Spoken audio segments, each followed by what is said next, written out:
The reality is that all decisions by the FATF are done by consensus, Kelly. In other words, when I sat there and the president of the FATF put it to the plenary, which comprises 39 member states, whether or not Gibraltar should come off the grey list, given the recommendation of the underlying working group that had come to Gibraltar in October for the on-site inspection. All it would have required is for 2 objections, and we would have actually stayed on the list.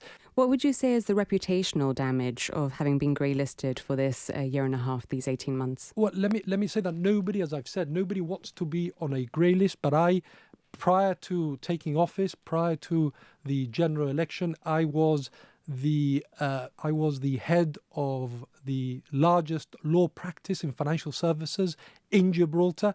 And let me say that we didn't see that there was any impact, any significant impact, even a marginal impact on our financial services business in Gibraltar.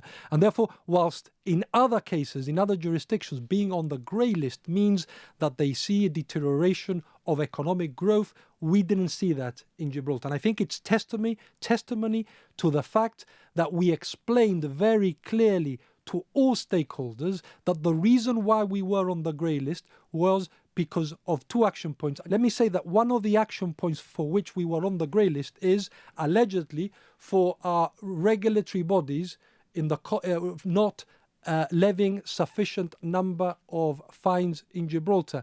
Let me also say, actually, that the gaming regulator issued record fines before we got on the grey list. So therefore, the point being that we thought that we had done enough not to be on the grey list. The other action point for which we got on the grey list was because the view was expressed that there weren't enough confiscation orders by the courts.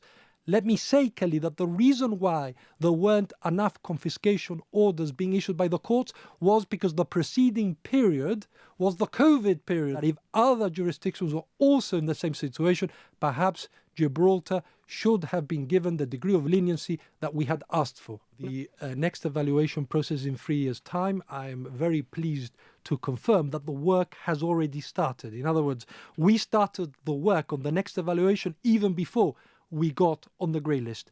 The government attaches a great deal of importance to this process, and I think we've demonstrated our commitment.